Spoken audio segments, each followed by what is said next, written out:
A former Ukrainian defense minister's call for elections tests how long martial law can suspend normal democratic processes during an active war. This is Omni View, episode 148. Mykhailo Fedorov, who served as defense minister until recently, publicly called for presidential elections to resume despite the ongoing conflict with Russia. Martial law has been in force since February 2022, which under Ukrainian law suspends elections for the duration. The statement comes as the country continues to face Russian attacks and manages its wartime governance. Fedorov argued that Kyiv must restore its democratic process even while the war continues. The call directly challenges the current suspension that has kept President Zelensky in office beyond the original term. Ukrainian authorities have maintained that holding national votes while large parts of the country remain under threat would be logistically impossible and potentially unsafe for voters and candidates. Opposition voices, including the former minister, argue that prolonged suspension of elections risks concentrating power without sufficient checks, even during conflict. International observers have noted that many democracies have adjusted electoral rules during wars, yet Ukraine's specific constitutional provisions tie the suspension directly to the declaration of martial law. The debate centers on balancing security needs against the requirement for periodic renewal of political legitimacy. BBC reporting highlights the legal barrier created by martial law, while CNBC coverage focuses on the challenge this poses to Zelensky's wartime authority. The strongest argument for resuming elections rests on the principle that democratic legitimacy must be renewed through regular votes, even in wartime, because indefinite suspension of the electoral calendar can erode public trust and allow unchecked executive power to accumulate. Advocates of this view, including former Defense Minister Fedorov, point to the constitutional requirement that elections resume once the legal trigger of martial law is addressed. The strongest argument against immediate elections rests on the practical reality that large areas of territory remain under active threat or occupation, making safe and fair voting impossible without endangering citizens or producing results that lack credibility across divided regions. Officials aligned with the current government emphasize that the Constitution itself provides for this suspension precisely to avoid such risks during declared states of emergency. Parliament or the Constitutional Court may issue a formal response to the call for elections before the end of the year. Shifting now to Southeast Asia, Thailand welcomed the head of Myanmar's military government for meetings aimed at strengthening ties between the two countries. The visit focused on border security, trade routes, and regional stability amid Myanmar's ongoing internal conflict. Thai officials hosted the Myanmar military chief in a move that deepens existing bilateral cooperation on shared concerns.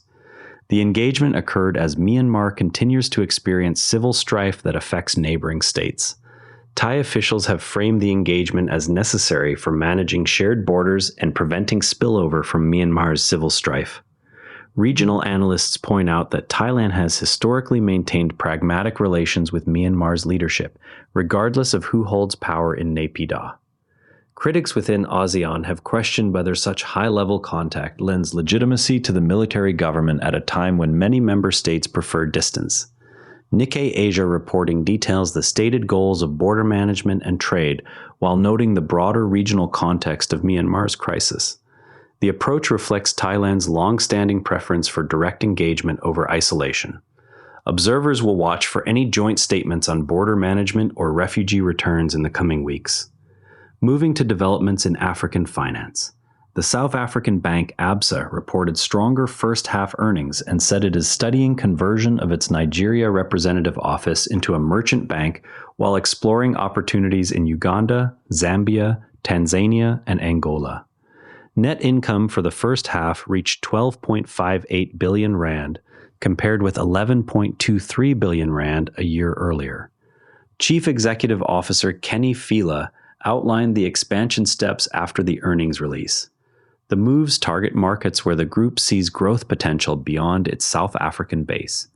ABSA executives have described the moves as part of a deliberate return to a broader African footprint after earlier retrenchment. Local regulators in target countries will ultimately decide whether the proposed structures meet licensing standards. Some African financial analysts note that regional banks face competition from both international players and fast-growing local institutions. Bloomberg coverage includes direct comments from the CEO on the strategy and the specific countries under review. The earnings improvement provides the financial headroom for these steps. The outcome of the Nigeria licensing discussion will indicate how quickly the expansion can proceed. Turning to European industry, Italy's space sector, built around many small and medium-sized firms with specialized engineering skills, is being asked to scale up as European governments increase defense and space spending. The industry remains dominated by these smaller companies despite its niche expertise. European defense planners seek suppliers capable of meeting larger production targets. The shift comes as overall European space and defense budgets rise. Italian government officials argue that the country's niche expertise can contribute meaningfully to larger European projects if companies combine resources. Industry representatives have warned that forced mergers could erode the very specialization that gives Italian firms an edge. European defense planners, meanwhile, are seeking fewer but larger suppliers capable of meeting ambitious production targets. Japan Times reporting examines the structural mismatch between Italy's fragmented sector and the scale requirements of current European programs. The tension highlights differing priorities between preserving specialized capabilities and achieving industrial consolidation. Any government-backed consolidation proposals or new joint European contracts involving Italian firms will draw attention in the months ahead. Now for the economy and technology beat.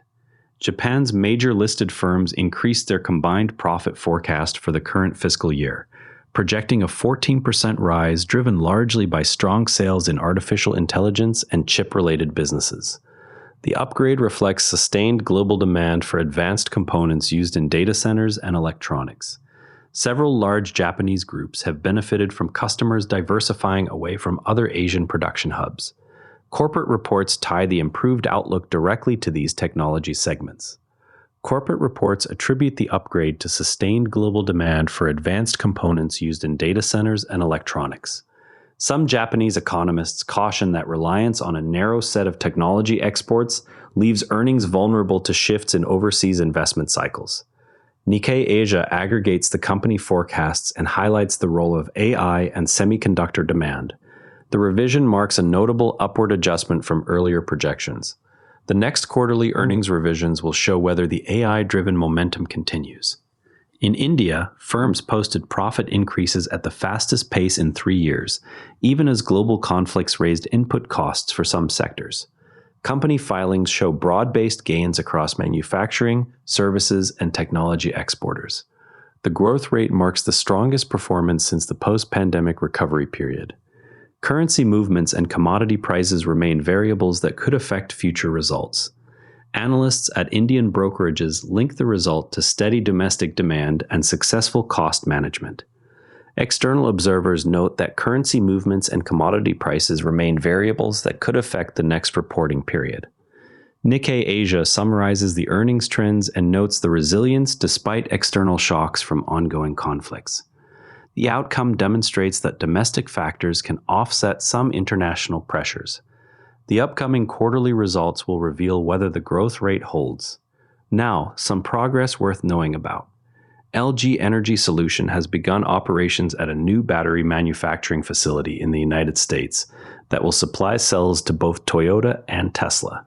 The plant adds domestic production capacity for electric vehicle batteries at a time when U.S. automakers are scaling up electric models. The investment responds directly to customer requirements for localized supply chains. U.S. trade policy continues to favor North American battery production through tax credits and content rules. The company has described the investment as a direct response to customer requirements for localized supply. U.S. industry participants acknowledge that building and qualifying new plants at this scale remains technically demanding and capital-intensive. Nikkei Asia reports on the facility opening and its specific customers. The development adds concrete manufacturing capacity in a key growth sector. Production volumes from the new site will be tracked against announced targets for the coming year. Now, to really understand this story, there is something most coverage leaves out. Most coverage assumes elections are simply postponed by practical difficulties. Yet Ukraine's constitution contains an explicit clause that ties the suspension of national votes directly to the legal state of martial law. Under that framework, the president and parliament remain in office until the law is lifted, creating a built-in mechanism that prevents scheduled elections without needing separate legislation each time. The same rules have been applied in earlier periods of conflict, showing that the current arrangement follows an established constitutional path rather than an ad hoc decision. Because the clause is automatic, any move to restore elections requires either ending martial law or amending the Constitution, both of which carry their own procedural thresholds. Knowing this distinction helps readers separate logistical arguments from the legal trigger that actually keeps the electoral calendar frozen.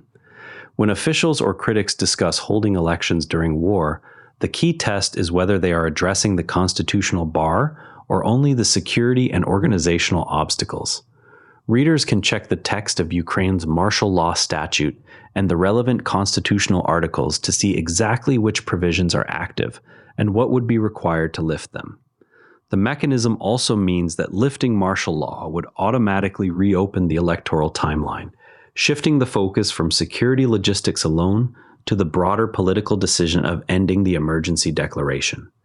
Historical application during prior conflicts demonstrates that the suspension has operated as a standard constitutional response rather than a unique wartime exception. If you want to go deeper on the Ukrainian elections debate, compare how BBC and CNBC are covering it. You will see two different frames on the same facts. Tomorrow, watch for the outcome of the Nigeria licensing discussion for Absa Bank. That's Omni view.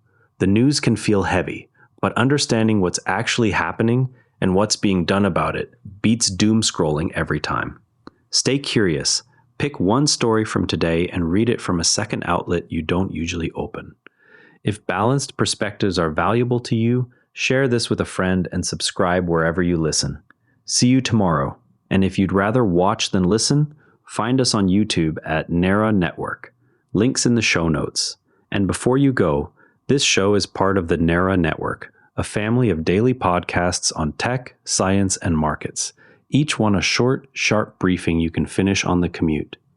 If today earned its place in your feed, here's your next listen. Tesla Shorts Time, your daily deep dive into everything Tesla. Find every show free at neranetwork.com. And on the website, every episode's visuals live in our free image gallery at neranetwork.com/gallery. Royalty free under Creative Commons. Download with attribution. This episode used AI voice synthesis of my voice. Editorial selection and analysis are my own.